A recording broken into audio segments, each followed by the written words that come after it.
अस्सलाम वालेकुम अज़ीज़ तलबा व तालिबात।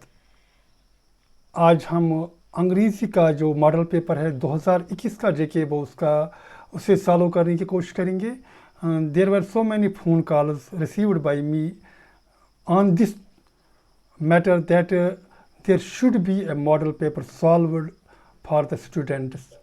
So I tried my level best. It is not necessary that I will be 100% correct, but it will lead you to a way towards solving these newly framed model papers. तो मैंने कोशिश की है कि इस मॉडल पेपर को solve करने की, तो आप मेरे साथ बनिए रहेगा। हम एक साथ इसे सॉल्व करने की कोशिश करेंगे। हाँ, ज़रूर ये बात है कि ऐसे टाइप जो भी क्वेश्चंस होंगे those will not be solving on this screen, but the grammatic questions we will try to solve them, and we will try to have a deep insight, I may say, towards different things during the solution of this model paper. तो अभी तक अगर आपने मेरी इस channel को subscribe नहीं किया है तो आज ज़रूर सब्सक्राइब कीजिएगा और कमेंट भी ज़रूर कीजिएगा, अपने दोस्तों के साथ शेयर भी कीजिएगा ताकि ज़्यादा से ज़्यादा लड़कों और लड़कियों को इससे इस्तेफ़ादा हासिल हो जाए।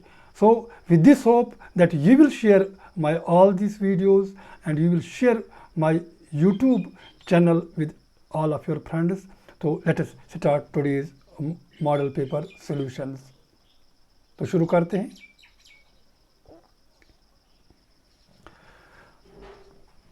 So friends, maximum marks are there 80 and time duration is 3 hours. And the first question is, read the following questions carefully and do as directed. There is section A. Section A दिया गया है जिसमें reading comprehension will be trying to see the understanding level of the students. तो यहाँ reading comprehension आप में पढ़ने की सलाहियत किस तरह बिल्ड हो चुकी है कि किस हद तक, इसके 15 मार्क्स है। So there would be 5 marks for question first. Read the extract from the poem and answer the questions that follow. चलो करते हैं इसकी reading. Belinda lived in a little white house with a little black kitten and a little grey mouse and a little yellow dog and a little red wagon and Relio Trolio, a little pet dragon.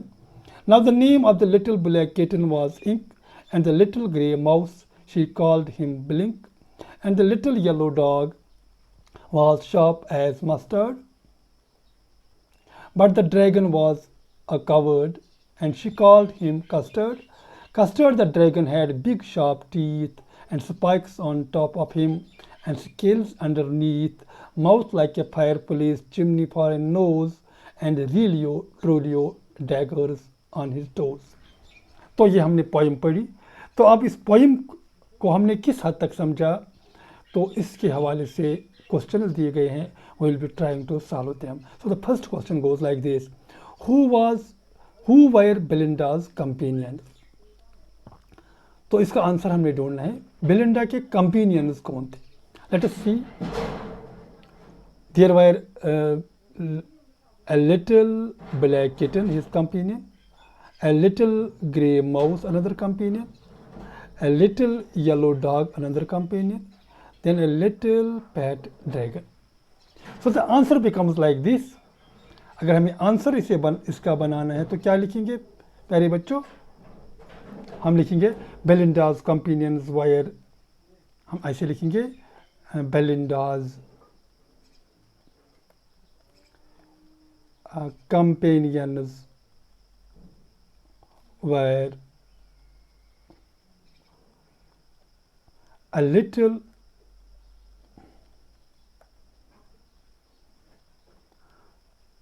black kitten,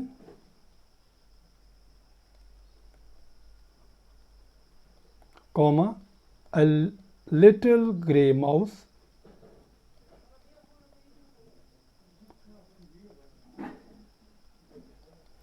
then a little yellow dog,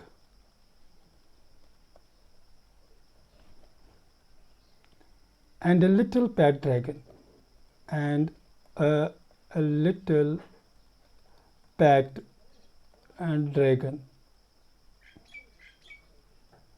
So very easy to get this 1 mark for this. Now, who is called Ink and Bilnik in the poem? Very easy. Now, the little name of the little black kitten was Ink. So, who was Ink? Little black kitten. And Billik, and the little grey mouse, she called him Billik. Now, the answer could be in the poem, the little black kitten is called. तो ये आप खुद से लिख सकते हैं, लिखने की ज़रूरत नहीं, हम यही in the poem, this way we make the answer.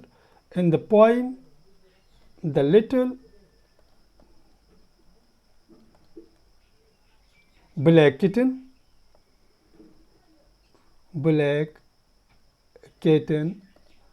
is called Ink, and the little grey mouse is called Billik. So what is the third question? Match the correct combination. Combination दी गई है कि कौन के साथ क्या मिलता है. Underneath के साथ अबो दिया गया है, अंडरनीथ नीचे, अबो ऊपर. कवर्ड बुज़दिल को कहते हैं, फियरफुल भी बुज़दिल को ही कहेंगे. फायर प्लेस के साथ गेटवे, ऑल, क्या ये सभी कॉम्बिनेशन करेक्ट है या कोई एक है? तो ऑल तो बिल्कुल नहीं. तो फायर प्लेस और गेटवे का कॉम्बिनेशन सीधे तौर नहीं जाता. तो या तो कवर्ड और फियरफुल या फिर अंडरनीथ एंड अबो. तो most appropriate there could be covered and fearful, क्योंकि दोनों के मायने एक ही है. The poet compares the nose of a dragon to a dash dash. See here it is. Mouth is compared to fireplace, but the nose is compared to chimney. तो बहुत आसान है. To a chimney. The rhyme scheme of the poem is dash dash. चलो देखते हैं rhyme scheme इसकी क्या है. See, first line Anderson house, it is first sound. Then mouse, again repeated sound. Wagon, second sound. Then dragon, again second sound is repeated. Now the stanza is complete. We see in the first stanza it is A A B B. See whether it is the option there or not. क्या ये option वहाँ है? A A B B, पहला वाला option ही सही है. तो प्यारे बच्चों, इस तरह हमने 5 मार्क्स तो जीत लिए. Now read the following passage and answer the questions that follow. अब फिर एक पैसेज दिया गया है, इसके बाद क्वेश्चंस होंगे, उनके भी हमें जवाब लिखना है. तो ये उसी सिलसिले की कड़ी है जहां हम रीडिंग कम्प्रहेंशन, एग्जामिनर हमारा चाहता है कि हमारी रीडिंग कम्प्रहेंशन किस लेवल तक डेवलप हो चुकी है. तो मैं पढ़ता हूँ. On that lovely autumn day I was accompanied by my daughter ज़ेनानी.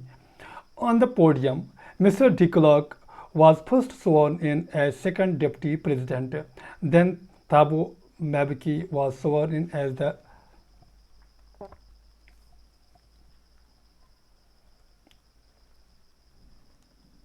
deputy president. When it was my turn, I pledged to obey and uphold the constitution and to devote myself to the well-being of the republic and its people.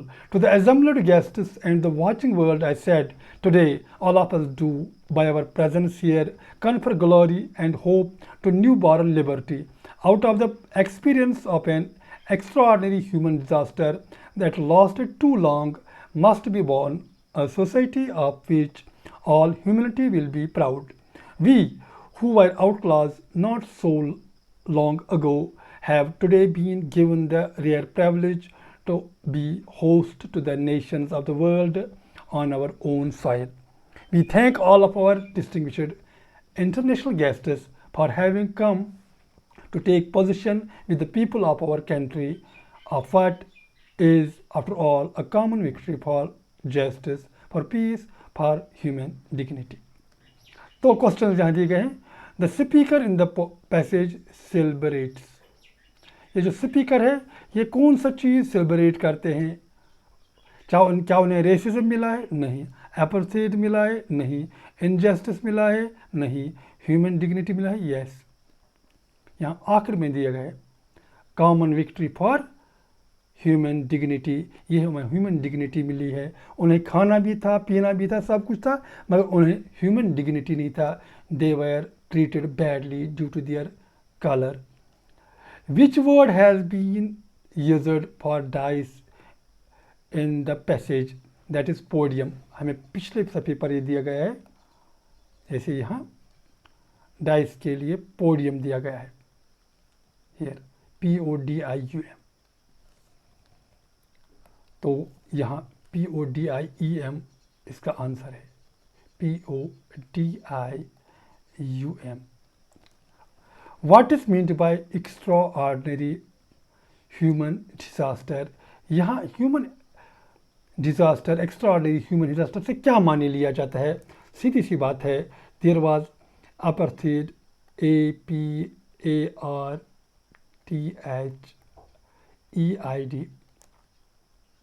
the discrimination on the basis of color. This was the extraordinary human disaster with which this South Africa was beset. तो apartheid वहाँ human extraordinary human disaster था। Own cell refers to dash dash means Republic of South Africa.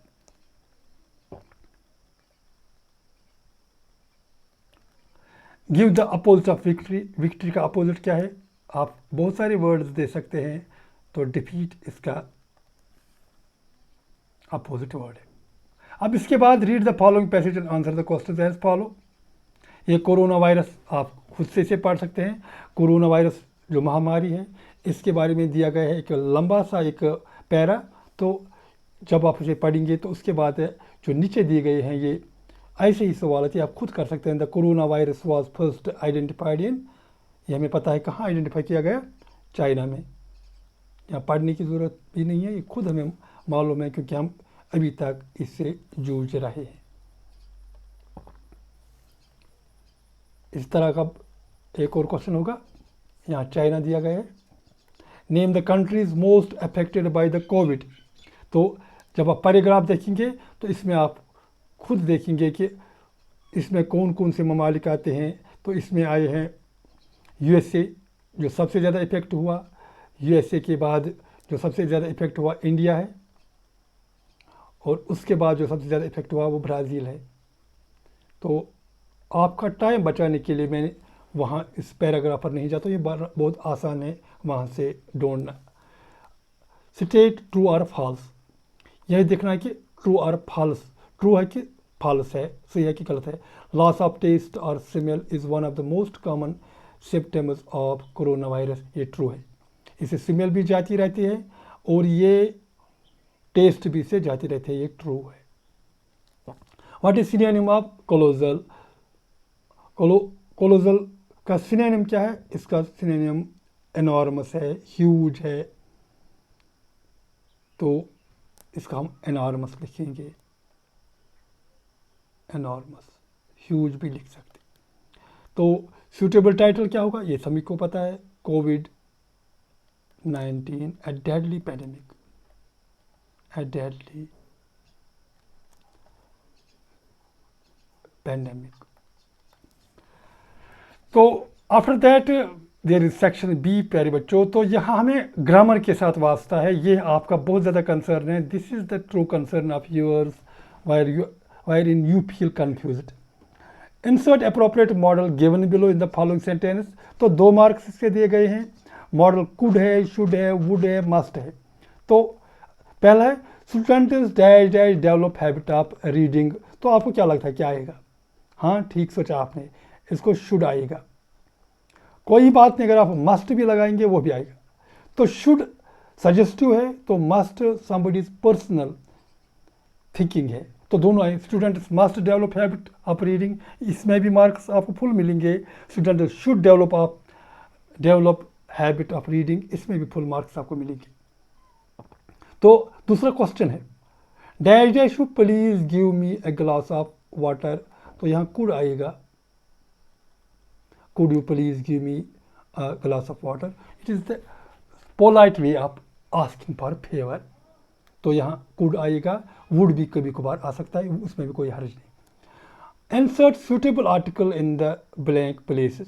तो article यहाँ लगाना, हमारे पास article 3 होते हैं, अ है, एन है और द है। हम देखेंगे क्या आएगा।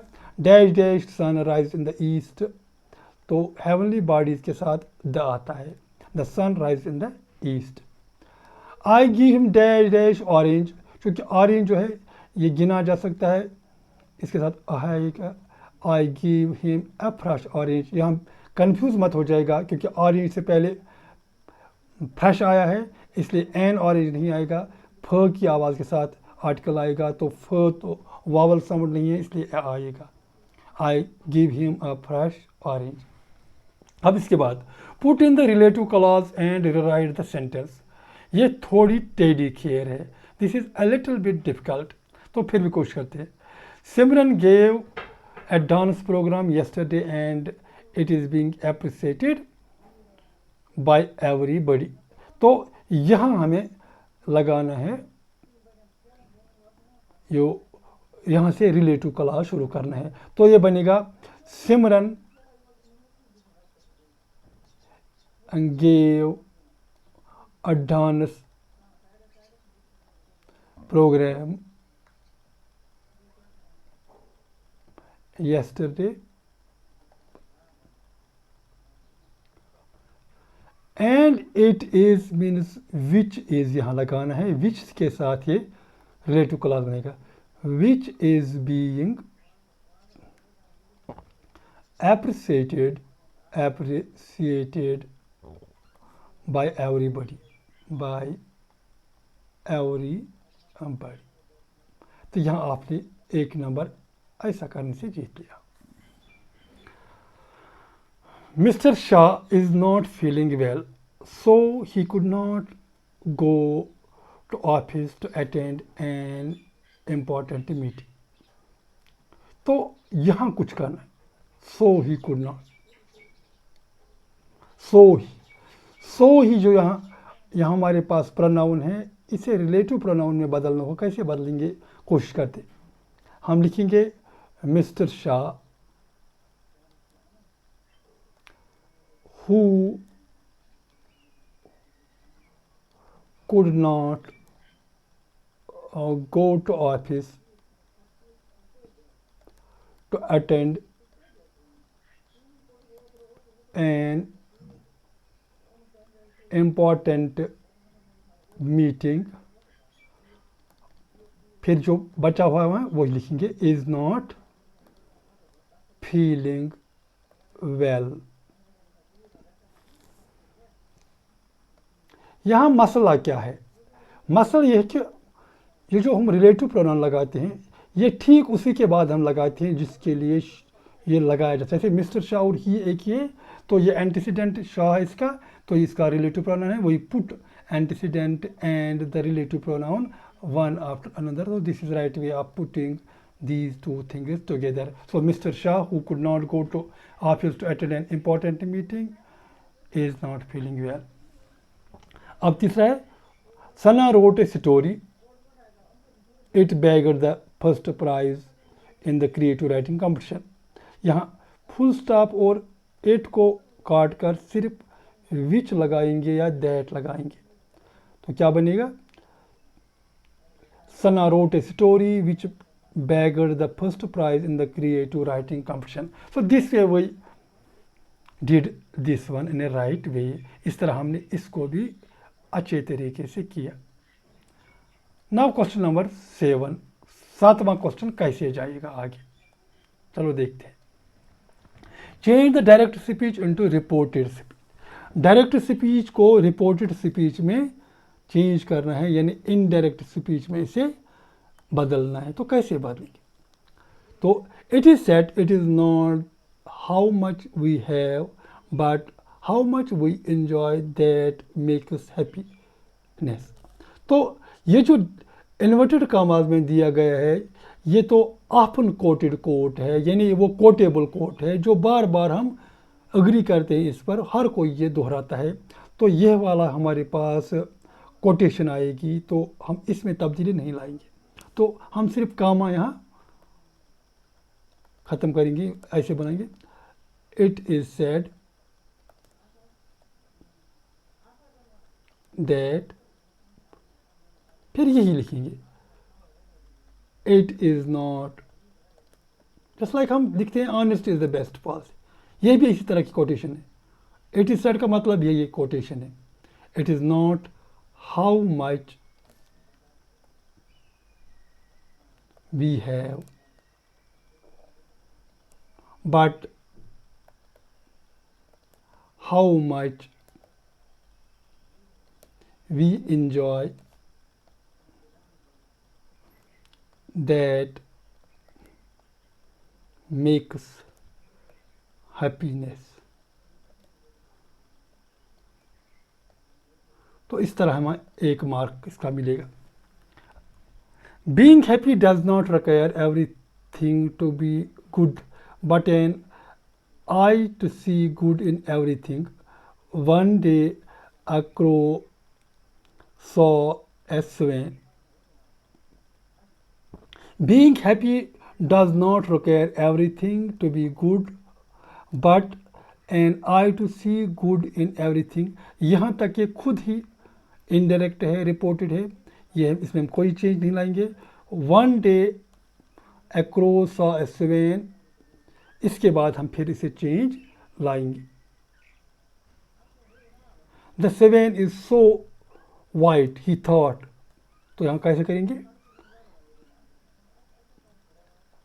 he thought that, तो चूँकि यहाँ रिपोर्टेड वर्ब जो है वो पास्ट में है, तो ये जो रिपोर्टेड स्पीच है तो यहाँ पास्ट में, जो हमारी कोटेड स्पीच है इसमें हम चेंजेस लाएंगे। जिसको दैट बनेगा तो यहाँ दूसरा दैट आएगा, दैट स्वेन वाज, इज को वाज बनेगा, so white, and I means he, यानी क्रो, यहाँ ही लिखेंगे, crow was so black, the Sven must be the happiest bird in the world, यहाँ कोई चेंज नहीं आएगा। द स्वेन रिप्लाइड, तो यहाँ आएगा फिर the Sven replied that he had been feeling that he was the happiest bird around, but he thought the parrot was the happiest bird as it had two colours. हाँ प्यारे बच्चों, यहाँ हम rule अगर सिखाने जाएं तो बहुत वक्त लगेगा। जिस तरह मैंने किया इसी तरह करना है, बट ये ईमानदारी से मैं कहूँगा कि 10th क्लास के बच्चों के लिए इस तरह डायरेक्ट इनडायरेक्ट का क्वेश्चन रखना यहाँ ये बहुत ही टेढ़ी खीर है, बहुत ही मुश्किल है 12th क्लास के बच्चे के लिए भी। तो जिसने भी ये पेपर सेट किया है उसे इस पर नज़रसानी करनी चाहिए। He should rethink upon the pattern. He has said the question number 7, he has to rethink over it because it is very tough structure he has given। तो इसमें से कोशिश करनी चाहिए कि थोड़ा आसान इसमें पैटर्न बनाया जाए ना। इसके बाद क्वेश्चन नंबर 8 है, use appropriate punctuation mark, spelling, tense etcetera wherever necessary to edit the passage given below. तो ये जो ये वाला है, ये असल में एडिटिंग इसका नाम पहले रखा गया था, अब इसने थोड़ा नाम बदल दिया है, ये वर्स एडिटिंग ही है। तो देखते हैं। I entered the managers office and sat down. यहाँ डैश होना चाहिए, यानी पहला ये खुद की है, एंटर्ड का जो स्पेल है ये गलत है, ENTERED, ये एंटर्ड होना चाहिए, entered. I have just lost 500 rupees and I felt very upset. यहाँ इसमें एक गलती है, वो हमें दूर करनी है। तो यहाँ पास्ट है, तो यहाँ हैव की जगह हैड होना चाहिए, तो यहाँ हम हैड लिखेंगे। I leave the money in the desk, तो यहाँ लीव गलत होगा क्योंकि पास्ट का ये जो पैटर्न हमें चल रहा है। तो हम इसके बाद देखते हैं। आई सेड मीन्स यहाँ लेफ्ट होना चाहिए, and it is not there now. The manager was very sympathetic but he can not do anything. तो यहाँ इज़ के बदले वाज होना चाहिए, कैन के बदले कुड होना चाहिए। Everyone loses money these days, these का स्पेल गलत है, तो दीज ऐसे होना चाहिए। He said he start to complain about the wicked world, he start के बदले स्टार्टेड होना चाहिए। But was interrupted by the knock at the door. तो इस तरह ये जो हमारा है, जो एडिटिंग है, ये फेज़ भी यहाँ ख़त्म होता है। तो आप ज़रूर कंफ्यूज हो जाएंगे कि हो गए होंगे कि ये एडिटिंग हमने किस तरह की। इसके लिए आप ज़रूर मैंने वीडियो इस पर बनाए हैं, तो वहाँ मैंने खुद से अच्छी तरह से ये सिखाया कि एडिटिंग में किस किस चीज़ का ख्याल रखा जा सकता है। आप उन्हें भी एक बार ज़रूर देखिएगा ताकि आपके कन्फ्यूजन्स दूर हो जाएंगे। आप क्वेश्चन इसके बाद का सेक्शन सी का एक क्वेश्चन करेंगे, दूसरा जो भी रहेगा वो हम दूसरी क्लास में इंशाल्लाह करेंगे। Complete the dialogue given below. Interviewer और सीमा के दरमियान ये डायलॉग हुआ है। Why do you think you dash dash. इसका जवाब देगा, ma'am I am qualified for the job as teaching is my passion. शायद इंटरव्यू ने कहा था कि आप क्यों सोचते हैं कि आप इस जॉब के लिए क्वालिफाइड है। तो यहाँ थोड़ा हम इसे लिखेंगे, you why do you think you are qualified for the job, qualified for the job.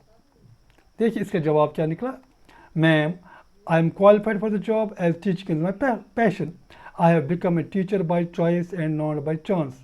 तो इंटरव्यू कहते हैं, what is your dash dash. जवाब आता है, I have done my post graduation in botany. तो सवाल रहा होगा, what is your qualification. What is your teaching experience. I have a teaching experience of dash dash, let it be 10 years.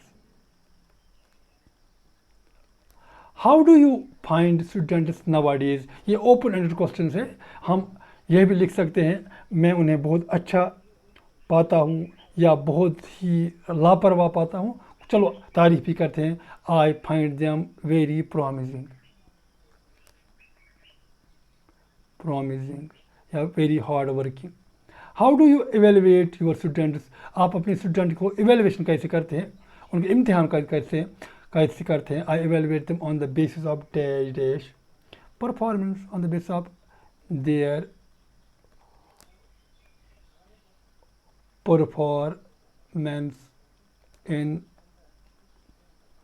Different activities.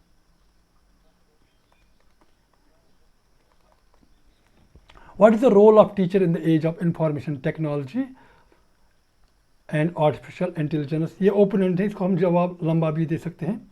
हम जैसे ये बनाएंगे, the teacher can guide the students, the teacher can simply guide the students to use in IT and artificial intelligence,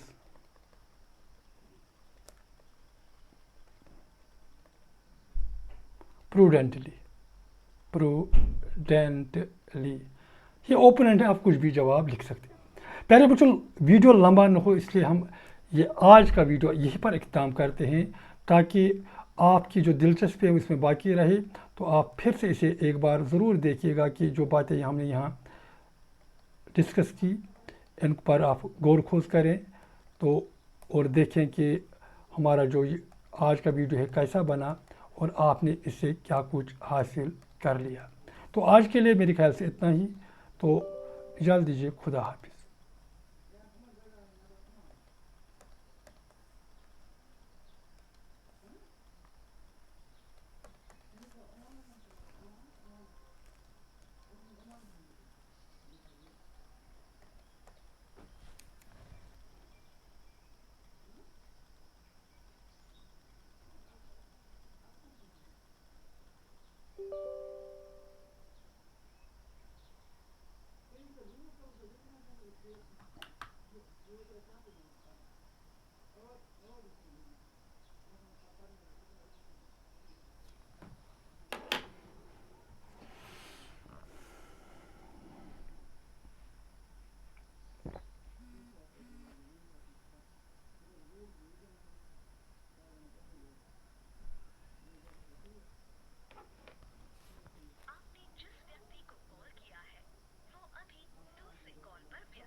हाँ मान sir.